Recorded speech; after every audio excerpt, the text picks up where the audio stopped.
ask people all the time is, everyone's got a story. Yeah. Everyone's got a story. We're calling this the Landlord Chronicles. Getting some of the best landlords out there to tell great stories.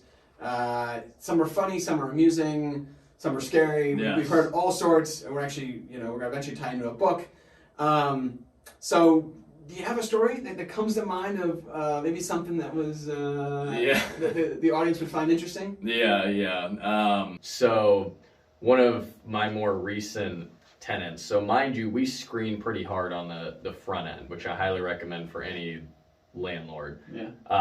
And this one, we did our normal screening process, but this girl kind of had a story that like tugged at our heartstrings. Later to come find out she made the whole thing up. But anyways, we went against our better judgment and put this girl in one of our rentals. And by the way, lesson one of the story, there will be I'm sure a couple. Yeah. Lesson one is don't let tenant tug at heartstrings. Exactly. Who Yes. doesn't Just qualify. stick to your process, trust your gut, and just don't make exceptions.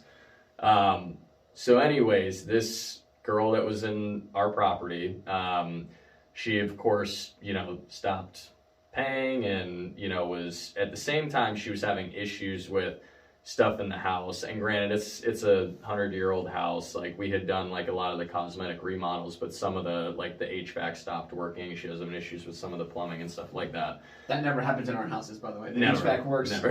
all the time. All the time. No issues. 100-year house. Yep. It's perfect. Right. Yeah. Right. So I have two guys that I've been working with for years, like trust them with my kids type trust. And they had, in a week time span, I had to send both of them over there for different issues. So the first guy, my HVAC guy, he goes over there and he's working on the system, and he turns around and this girl's standing behind him with no top, no bra, no nothing, just standing there.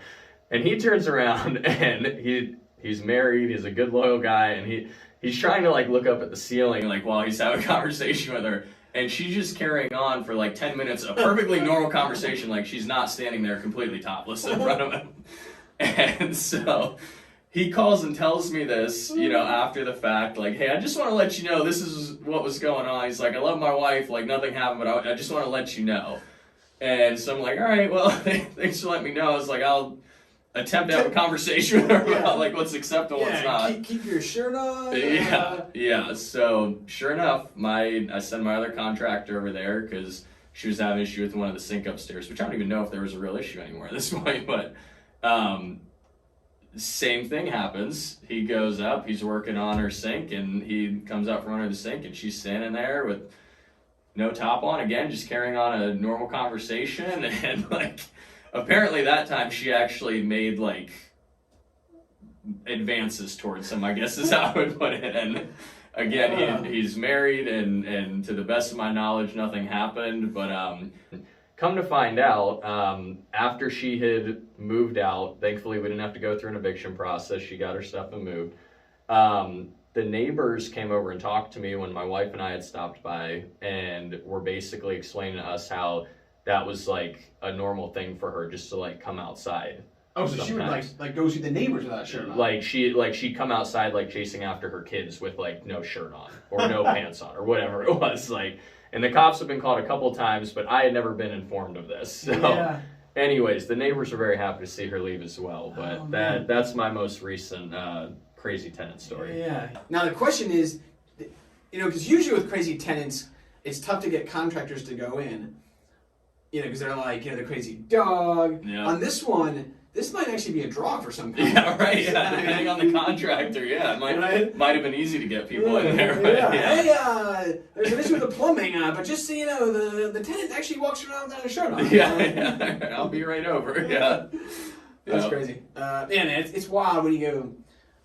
I think one thing I've learned from this business is that you kind of hang out with your friends, and your friends kind of all act like you, and you kind of think that's what the world's like. Right. And I think that one thing I've learned about just being a landlord is society is not all alike. No. And there's lots of different fringes and weird things people do that's normal to them but not normal to you. Right. Yeah. And when you start doing this and you're working with just average people who just live life a little differently. Right. Yeah. Not even necessarily good or bad, just things you never thought Yeah, you wouldn't think you had to tell a tenant in the lease, hey, keep your clothes on. Yes, yeah. When I'm a contractor over. You come across all different walks of life and, like you said, lifestyles.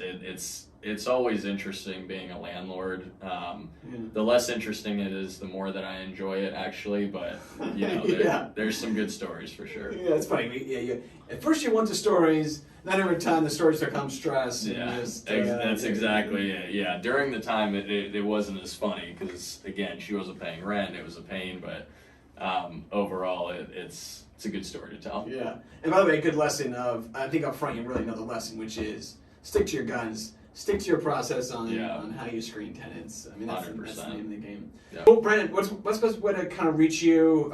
Proverbs, home buyers, is there like a website or Facebook, or how do you? Yeah, so like Proverbs Home Buyers is my general website where it's pretty much for people who are looking to sell their properties. That's just proverbshomebuyers.com. Can search us on Google as well. And then me personally, I don't do a ton with Instagram, but I'm definitely on Facebook a lot.